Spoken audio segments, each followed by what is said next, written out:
Sarah nous vient de l'Université de Côte d'Azur, elle est doctorante à l'UQA Nice pour une thèse en théorie et pratique de l'écriture littéraire. Voilà, on aborde la recherche-création par la thèse maintenant sous la direction de Béatrice Bonhomme et d'Alain Beaulieu, de l'Université Laval, et qui est parmi les personnes qui assistent à distance. Donc, depuis 2016, elle est chargée des cours de Master 1 et 2 en création littéraire à l'Université Toulouse 2 Jean Jaurès, qui est aussi en partenariat avec Cergy.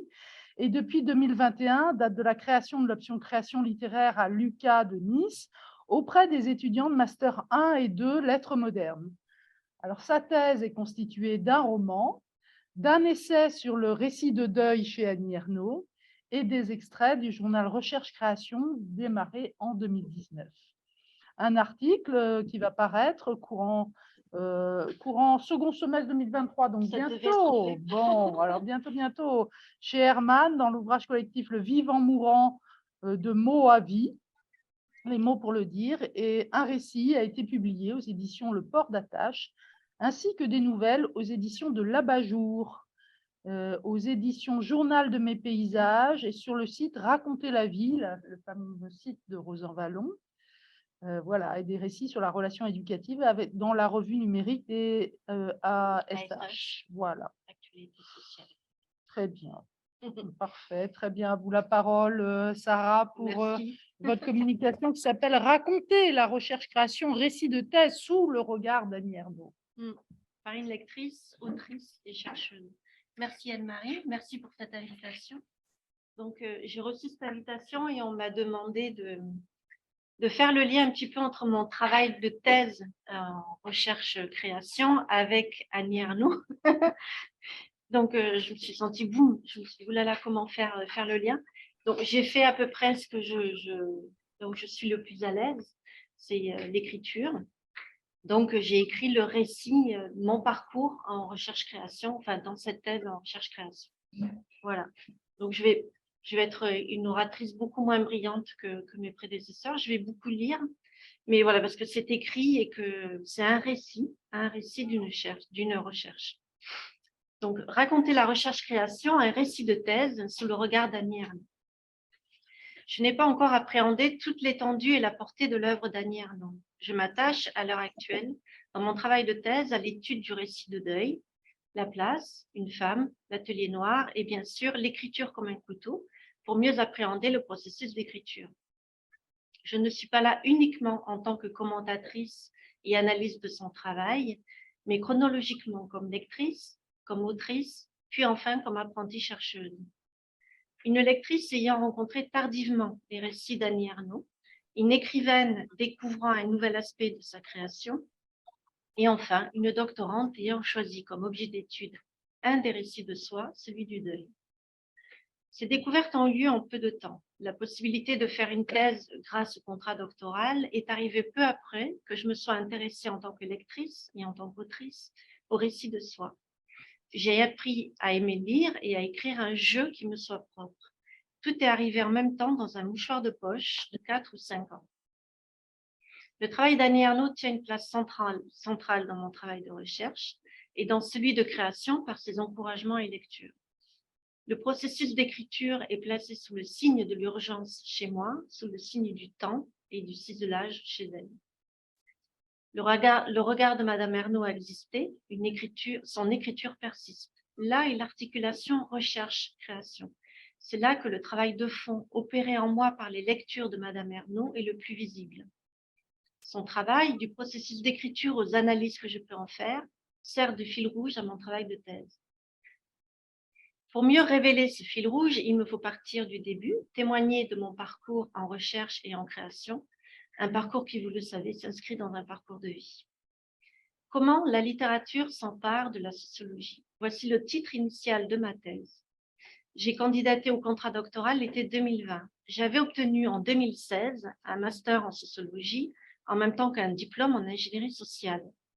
Je trouvais là des outils de réflexion et de libération. La notion de stigmate de Goffman, celle de reproduction de Bourdieu m'importait en tant que citoyenne et en tant qu'éducatrice travaillant auprès des personnes reléguées par la société pour cause de handicap ou de maladie mentale. Les stratégies d'adaptation et de négociation avec ceux à quoi nous semblons assigner me passionnent. Je crois que la lecture de Madame Ernaud a trouvé là toute sa force de résonance en moi. Le terrain était prêt et fertile. Jusqu'alors, je me montrais assez réticente, voire rétive, face au récit de soi. 2 ans auparavant, j'avais essayé de lire Les Années. Cette vie que je lisais éveillait ma curiosité, mais par moments, la lecture me renvoyait à certaines émotions, à certains événements. Ça percutait trop, c'était trop fort pour moi. Et puis, j'étais dans l'a priori, dans le présupposé. Je m'étais arrêtée à l'héritage reçu de mes années de fac dans les années 90. Et je ne sais pas, j'étais aussi le fruit culturel d'un héritage familial où parler de soi en littérature aurait été un loisir bourgeois, trop égocentrique, un lieu où s'épancher et se faire du bien, certes, mais dans quel intérêt? Les mots écrits avaient une mission bien plus importante. Je trouvais la thérapie psychanalytique bien plus pertinente. Le communisme amène à penser au collectif et à l'idéal de changer l'humanité. Mes parents, dans mon enfance, étaient communistes. En 2017, Le Méchoué était édité, un récit que m'avait commandé Jacques Lucchesi, un éditeur d'une petite maison marseillaise, journaliste et activiste poète, attaché à sa ville et à son identité. Ma petite histoire d'enfance s'inscrivait dans les années 70, dans les quartiers nord de Marseille, au sein de la mouvance communiste. J'ai envoyé ce récit à Madame Ernaud, sans même avoir lu ses livres, toute son œuvre de façon exhaustive, coup d'audace comme peuvent en avoir les grands timides, avec aucun sentiment de légitimité, mais guidée par une impulsion, une intuition, un désir que je ne savais pas identifier et qu'à présent je connais. Je lisais alors les armoires vides, j'étais captivée, j'étais convaincue, j'étais vaincue, moins emmêlée dans des émotions paradoxales. Annie Ernaux me répondit et m'encouragea à poursuivre le récit de ces années de militance que mes parents nous avaient fait vivre, à mes sœurs et à moi. Elle voyait le Méchoui, je cite, comme un prélude à un récit plus vaste qui saisirait une enfance à la fois ancrée dans un lieu et dans une sphère militante. J'entrais ainsi encouragée dans le récit de soi. L'écriture de soi dans les journaux intimes, les lettres, les chroniques ou les mémoires peut servir de tremplin à une écriture qui vise à être lue ou pas, une écriture en tout cas qui se veut plus formelle, plus élaborée et qui est animée d'une intention de structuration. Les journaux sont alors des points d'appui à partir desquels un travail d'écriture est rendu désirable. J'aime cette image de point d'appui. Je n'avais pas encore réalisé, avant de le vivre et de l'étudier, à quel point avoir à soi une écriture à partir de laquelle un autre projet peut se dessiner est réconfortant. La grande découverte effectuée au cours de la première année de ma thèse a été de constater qu'une écriture spontanée, nécessaire, peut servir de point d'appui à un projet autre. Tout n'est pas si simple et linéaire, vous vous en doutez. Nous savons que Madame Ernaud pense ses intentions d'écriture dans le journal d'écriture qui a donné dans ses extraits l'Atelier noir. Puis que des passages, des notes, des tentatives sont rédigées puis classées. Les journaux intimes, le journal d'écriture, les notes préparatoires, la rédaction littérature, les corrections, l'élagage, comme elle me l'écrivit, autant de tâches, de travaux, d'artisanat qui me font penser au travail d'une artiste graveuse qui prépare sa matrice sur laquelle créer des estampes à chaque fois uniques. Je qualifie ce point d'appui, cette matrice ciselée et gravée de réconfortante, car elle est solide et pérenne. On sait pouvoir y trouver de la matière, on sait pouvoir s'y retrouver et ne rien trahir de ce qui fut ou de ce que furent pour nous ceux dont on parle. En ce qui me concerne, écrire un ou des journaux intimes a été initié par un mouvement naturel. Il me fallait écrire à la mort de ma mère, parce que je ne savais pas faire autrement. Premier journal de ma vie à la fin de vie de celle qui me fit naître. Je voulais parler d'elle. C'est Madame Ernaud, alors que je lui racontais ce besoin d'écrire, qui m'a encouragée à poursuivre, et elle m'a parlé de l'importance du journal de deuil. Ce moment est fort dans ma mémoire, car elle venait de m'aider à définir ce que je faisais et à le comprendre. Journal 2 a été ainsi prononcé la première fois pour désigner mon nouvel acte d'écriture. J'ai refermé ce journal de deuil. Je ne sais plus combien de temps après le décès de ma mère. Je ne le connais pas, je ne l'ai jamais lu. Il y a eu ensuite un journal de création quand j'avais besoin d'inscrire les pistes de travail pour la suite du Méchoui. Cette suite s'appelait déjà le recours au figuier. Dans ce journal du recours, donc, c'est ainsi que je l'ai baptisé, Je notais les résultats des recherches historiques et sociologiques effectuées sur tel homme politique, par exemple, qui allait apparaître dans mon récit. Je me racontais aussi les doutes et les satisfactions nées de l'écriture. Puis, il y eut, 1 an et demi après, l'obtention du contrat doctoral. Mon père est décédé 2 jours avant la signature du contrat. J'ai écrit comme une urgence un second journal de deuil. Au lieu d'ouvrir un nouveau fichier, j'ai voulu parler de la mort de mon père à la suite des passages travaillés dans le recours au figuier. Je crois que je savais déjà que je voulais parler de mon père et non pas tant d'une enfance dans la militance. Là, l'ordre s'est inversé si je le compare au processus de Madame Ernon. Ce n'est plus le journal intime qui servait de point d'appui au récit, mais le récit qui accueillait le journal intime. Plus tard, je l'ai détaché du recours, je l'ai arraché, il n'est resté imprimé que le titre. La naissance du roman tel qu'il existe aujourd'hui a eu lieu là, dans ce travail d'appui, d'impression, puis de feuillet issu de la matrice pour accéder à une existence solitaire et autonome.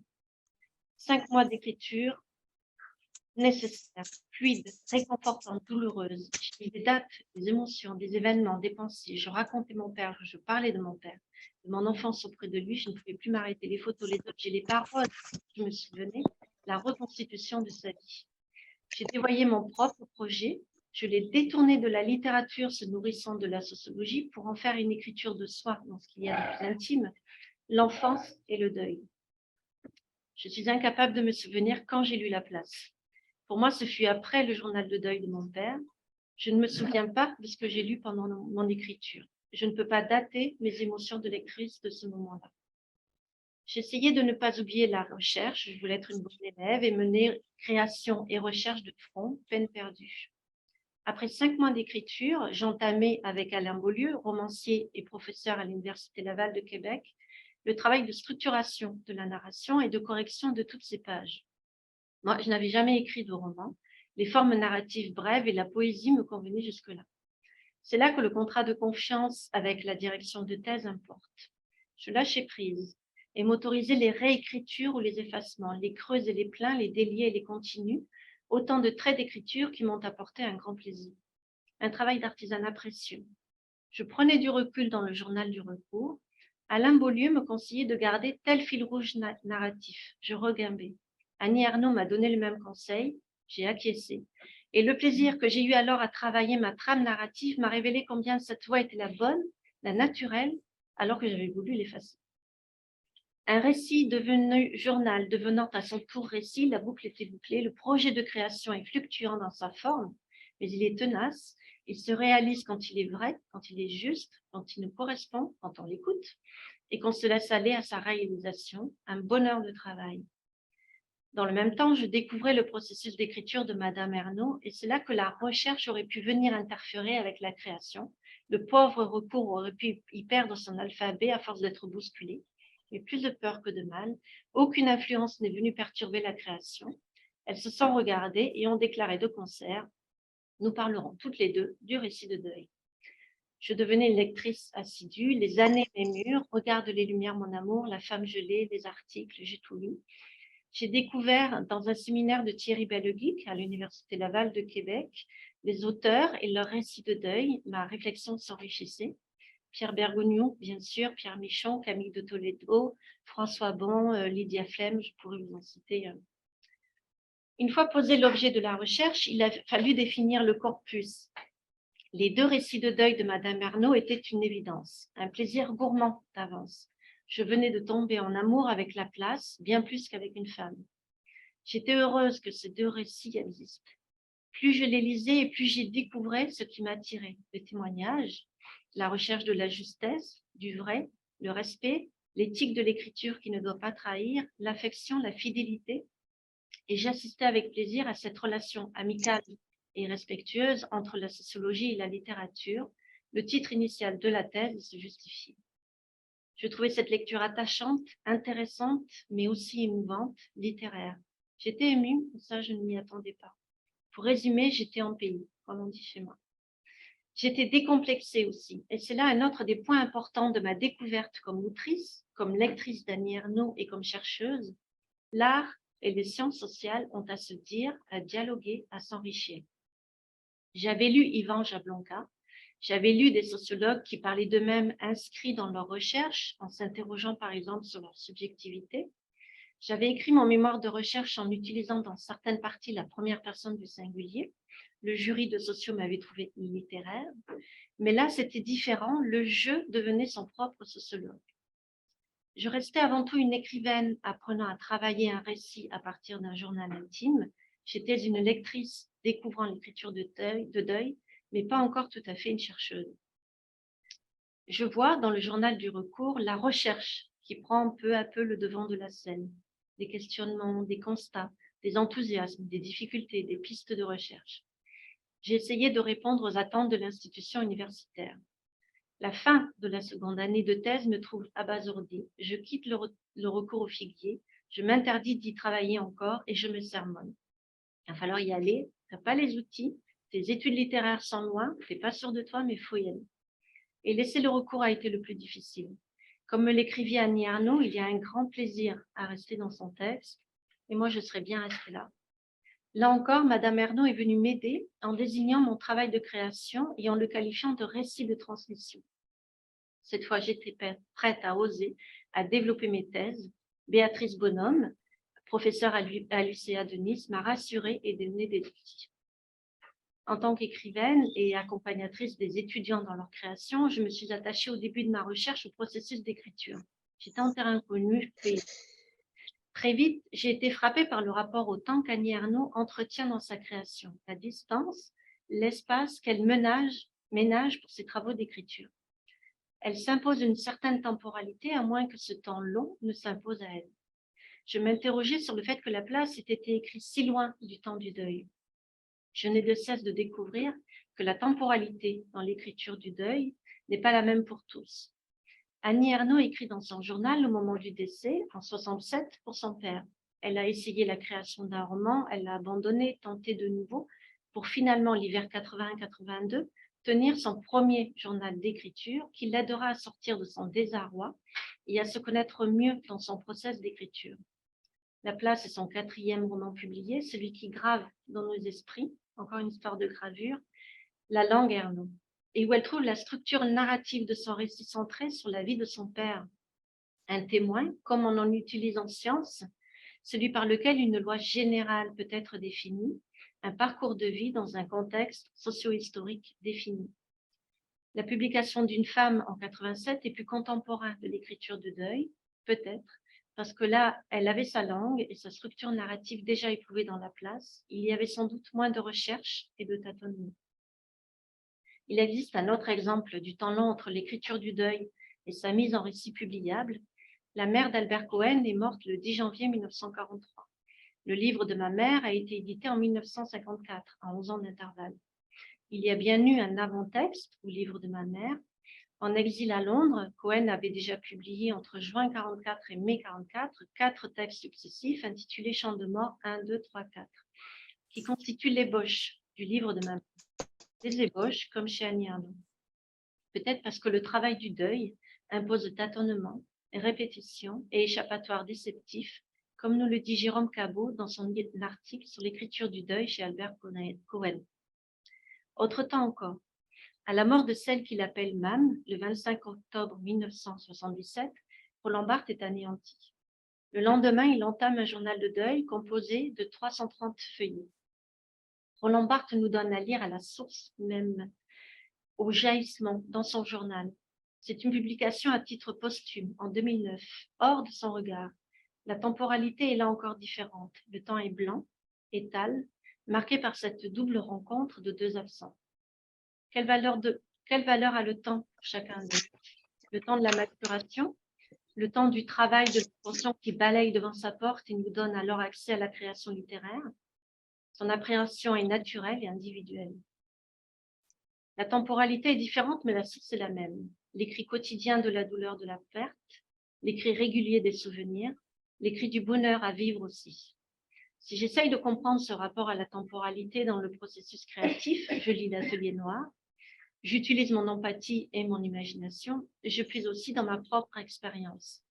Le journal de deuil est une source. Le désir né de l'intime, premier, devenu un peu extime, cette avant-écriture, comme le désigne Annie Ernaux, est un mouvement qui n'est pas anodin.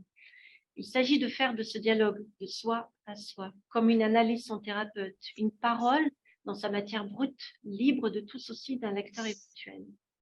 Il s'agit de transformer ce premier mouvement d'estime de hors-soi en langage universel, perceptible et compréhensible pour l'autre, un autre, des autres. Il faut du temps, il faut du travail, il faut se décaler de soi pour donner à lire cet autre moi-même. S'interroger sur la temporalité de l'écriture, c'est aussi faire face au vrai. Le gouffre du temps engloutit presque tout et rapidement. Ce qui paraît impérissable dépérit, ne passe pas la barrière des générations. Ce qui compte ne sera presque pas relu, nous dit André Malraux dans l'avant-propos de ses anti-mémoires en 67. Il ne s'agit pas uniquement de se souvenir et de faire confiance à se souvenir, mais d'appréhender le pouvoir de la littérature, celui d'essayer de répondre aux questions suivantes. Qu'est-ce que l'homme? Qu'est-ce que l'humain? Autrefois, on cherchait l'homme dans les grandes actions des grands hommes. On le cherche à présent dans les secrètes actions des individus ou dans ce que Malraux nomme les petites histoires. La recherche du vrai, de l'authenticité, requiert d'aller à la source, là où les faits, les émotions sont notées, là où tout est dit, presque tout, de manière instinctive, brutale, primaire, intuitive, l'écriture de soi pour soi. Cette recherche requiert aussi du temps, le temps du travail d'écriture d'un récit structuré, le temps du travail de sa langue, le temps de maturation, sans oublier le temps de la rêverie nécessaire. C'est fini.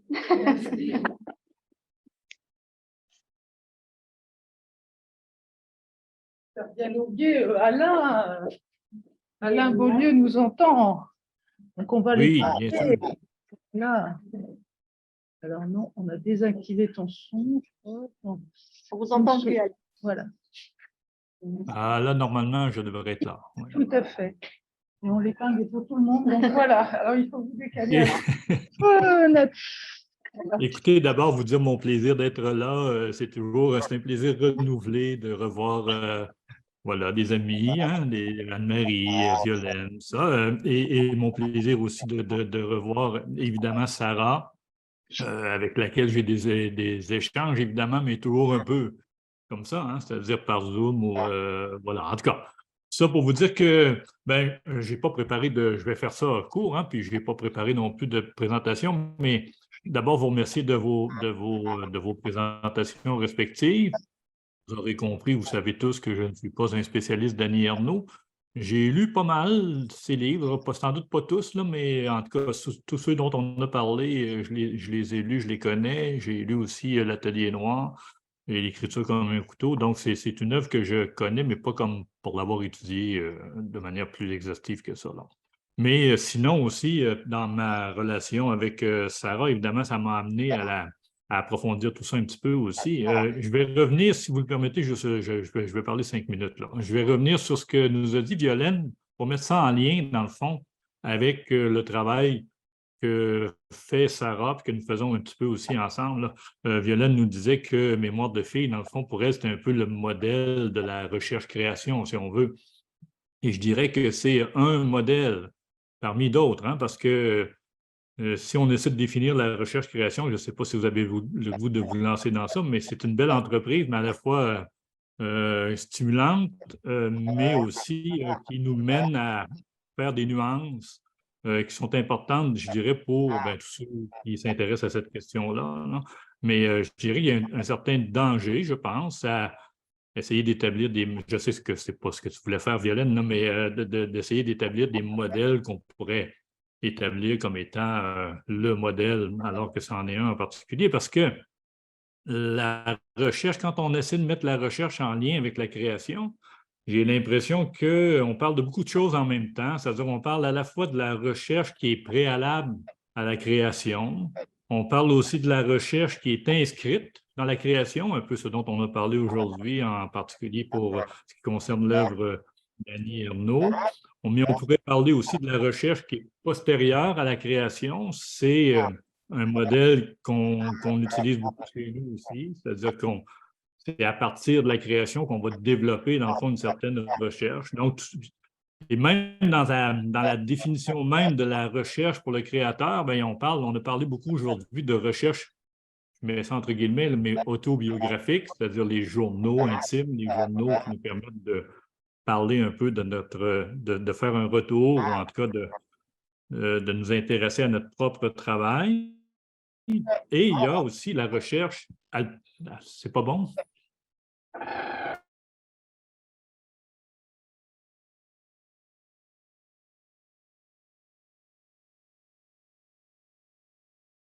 C'est pas bon, Anne-Marie? Oui, ça va? OK. Donc, ce que je disais, je ne sais pas si vous avez raté mes derniers. Ce que j'ai dit là. Ouais, non, c'est bon. Moi, je ne vous entends plus, en tout cas, là, mais ce n'est pas grave. En tout cas, ça pour dire que, voilà, c'est bon. On parlait ici de différentes formes de recherche.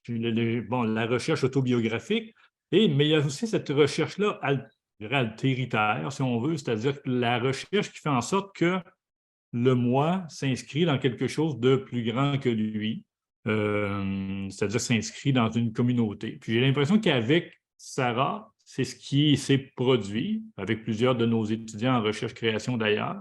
C'est-à-dire qu'à partir des 2 phrases que Violaine nous a proposées en guise de conclusion, c'est-à-dire pour l'écrivain qui doit se demander ce qu'il a vraiment envie d'écrire, puis après ça, ben, ce qui est le seul à pouvoir écrire. C'est toujours comme ça qu'on travaille avec nos étudiants. Mais on s'aperçoit que dans plusieurs cas, c'est aussi ce que l'écrivain doit écrire. C'est-à-dire qu'il y a une forme d'urgence où l'écrivain se sent dans l'obligation d'écrire ce qu'il est en train d'écrire. Puis après ça, pour chaque projet, donc trouver la forme. Fait que le travail que j'ai fait, dans le fond, avec Sarah, puis là, je vais m'arrêter là, mais le travail que j'ai fait avec Sarah, c'était celui-là. C'est-à-dire, en fait, de voir qu'est-ce qu'elle avait, elle, à écrire, à donner au champ littéraire qui lui était propre et dans le temps présent de son écriture. Et après ça, de trouver la forme. C'était là-dessus que l'essentiel de nos discussions ont porté. Voilà.